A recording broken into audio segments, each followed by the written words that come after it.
decided not to go fishing today, so I figured I'd make a video. One thing when I was out fishing yesterday that generated several strikes was a buzzbait.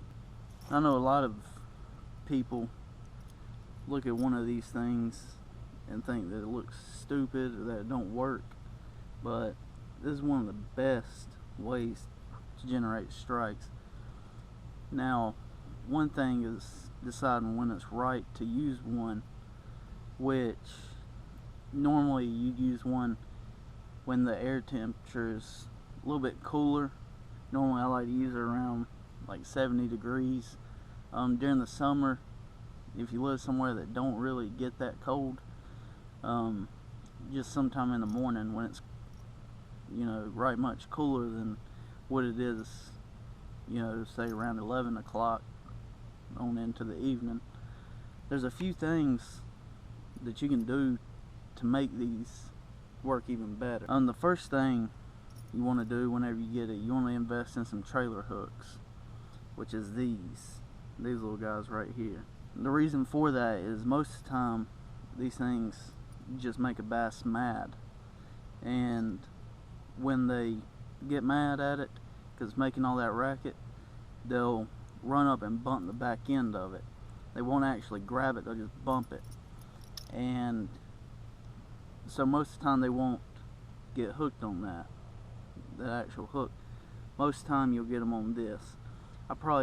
Of all my bass I've caught on a buzzbait, probably at least 95% of them have come on the trailer hook. If not, then it's 100%. But it's very simple. Most of them come with a little tube or something you just slide over to help keep it on. Make sure you put that on. Sounds stupid, but I'm sure some people probably don't know that. If not, it'll end up sliding right off. Next thing you can do, sometimes you want to retrieve it slow, but at the slow speed that you want to retrieve it at, it won't stay on top of the water.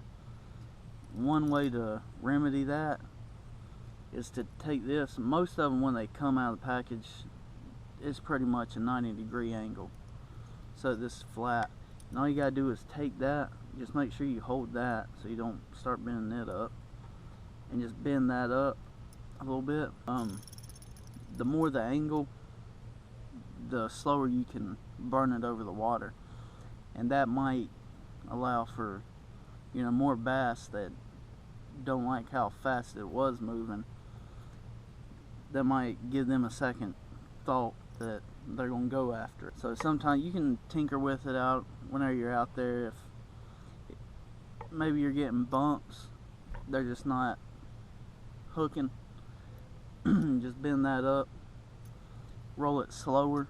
You might get some hookups then with it going slower.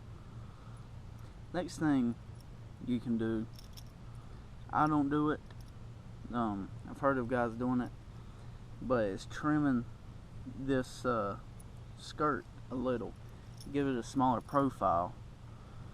That can help, especially maybe you're fishing at a pond, you don't have big bait. It seems like a lot of ponds I go to, everything in it seems stunted. I don't do it. I've had plenty of luck with the skirt, the way it comes, to change it. This is just so you know, this is a Booyah buzzbait, and I don't know what that was, but Booyah buzzbait's really good right out of the package. Adding a trailer hook is the mainly the only thing you have to do to it. You can do the other stuff, see if you get more strikes, but I've had plenty of luck just adding the trailer hook and throwing it out. Another thing you can do, you can add a trailer, like you put on a jig, you got a crawl, you could add like a paddle tail or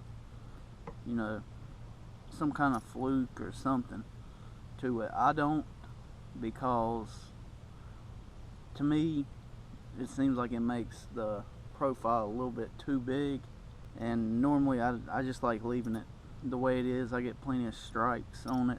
Ain't no need to go changing it, putting something that's gonna make it bigger on there. Just because you have a bigger bait doesn't necessarily mean you're going to catch a bigger fish. I've caught some of my bigger fish on some of the smallest things. This is the one. I normally just use this one.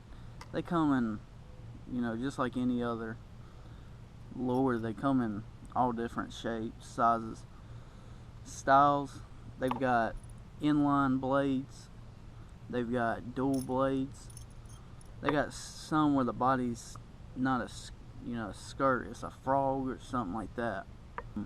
I've tried some of those with no luck.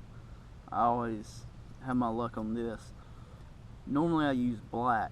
Black seems to be the color that generates the most strikes for me. You know, especially on an overcast day, whenever they hear something, they look up and see it going across the water. All this looks like to them is a shadow, really.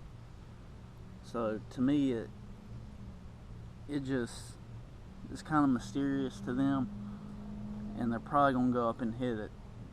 Another reason why I like this one, I don't know if it really makes a difference, but it's got the red eyes, and I don't know, I've always heard that bass love to hit something that's red, because to them it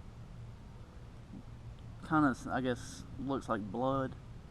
Looks like it adds to the effect that this is an injured bait fish on top of the water. This little one is another booyah. It's called Pond Magic. This one's red. I've tried it out a few times with no luck, but who knows? I'm probably going to try to get one in straight black if they have it. I think that might be good, but you can look at these side by side. You know, I said that they come in all different shapes and sizes. Well, here's a good example of the size. You can see how much smaller that one is. This one's got a big trailer hook on it because that's the only one I had.